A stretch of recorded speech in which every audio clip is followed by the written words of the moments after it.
Michelle Lennon is here for with Great Lakes Caring for Miles for Memories moment. Good morning. It's nice to see you again. Good morning.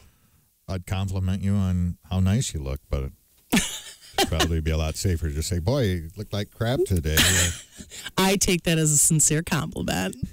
We were talking about it a little bit, you know. I mean, some people are very comfortable receiving or giving compliments, and that's a good thing. But at the same time, we realize not everybody's in the same situation. You know, some people just feel like they have no power to say, hey, you idiot, back off. Exactly. You know, I have no problem with that. Yeah, so, I'm sure you don't.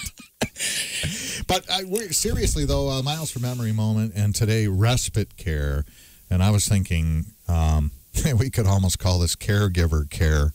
Yes, most definitely. Actually, I would say respite care more of the time is for the caregiver. It's a definite need in the community and accepting of it as well, and taking that step to make that move to get the help that's needed. And for some people who aren't sure what we're talking about, when we say respite care, we mean? Well, respite care comes in kind of a different assortment. Respite care, number one, could mean having a trusted family member or a loved one that would come in and give the primary caregiver a break, whether it be to go to an appointment, whether it be to go to a doctor's appointment, hair appointment, or a vacation. But there are other means of utilizing resources that are within our community. Respite care can, number one, and a lot of people don't know this, if someone is utilizing their hospice Medicare benefit, they are allowed a 5-day respite per certification period. So it's 4 times a year that they can go in a placed skilled nursing, in particular, community, and that stay will be paid for overnight stay for that caregiver. So, or for the patient. Which gives that caregiver that break that they need. Yes. If they have a wedding to go to, a lot of times that's utilized for that. A vacation, a much-needed vacation, or a breakaway to go see their own children that are out of state, especially if someone with Alzheimer's cannot be left alone. It's a great opportunity for that person to get that needed break.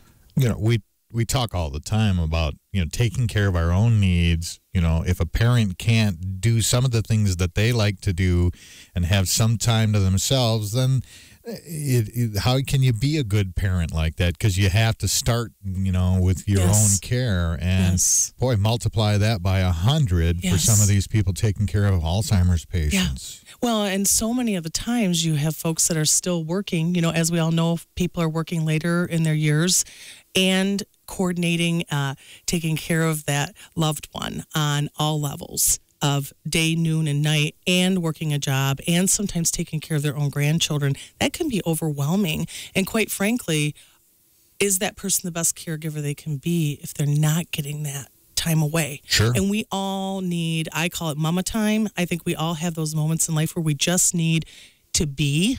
And this respite care gives folks an opportunity, you know, whether it be Miriam Birch daycare, you know, just a break during that day so you can get things done that you need to get done as a primary caregiver. There's CentraCare offers a day respite program, and that is funded through the millage. And that is a great opportunity to kind of test run that a little bit for the caregiver to get that break. What are some other options to get a break? Well, there are in-home services as well. And if CareWell Services, I know if you contact them, they have abundant resources as well as senior health partners to guide that person what's going to be the best fit. Where are they at in their journey being a caregiver, whether it just be a day respite, whether it be an overnight respite. And they can kind of guide those folks through that process to figure out what's going to be a better fit for them, whether it be in-home or whether it be at a community. Sure, because there's so many different types of caregiving. I mean, it could be someone that has Alzheimer's. It could be someone with severe arthritis. Correct. It could be someone who suffered a stroke. Correct. Or you know, just a million different things. And all of them then require different suggestions, different scenarios, different opportunities for help. Well, and too, being in this business, I go to all different types of communities. There are a lot of times your smaller AFCs, adult foster cares, that will do day respite cares, week respite cares. It is private pay. However, it does give that caregiver a break knowing their loved one's getting that 24-hour care. Where's a good place to start then if we're like, all right, I know I need some help, but I have no idea where to go? When I meet with families, I like to zero it down to one big umbrella, and I always recommend they call Senior Health Partners. And Senior Health Partners is a great resource. They are connected with CareWell Services, with Centra Care, with a lot of agencies, and they can kind of filter through that and figure out what's going to be best. Is it Miriam Birch? That's a daycare. And of course you run into financial commitments. Is the person able to privately pay, or do they need financial help? And there is financial help out there. And with Miles for Memories, that's one of our big missions, is to get those folks that are caregiving for people with dementia to be able to get that respite care. Michelle Lennon, Great Lakes Caring, thanks for being on Miles for Memories, Mama. I appreciate your time. Thank you.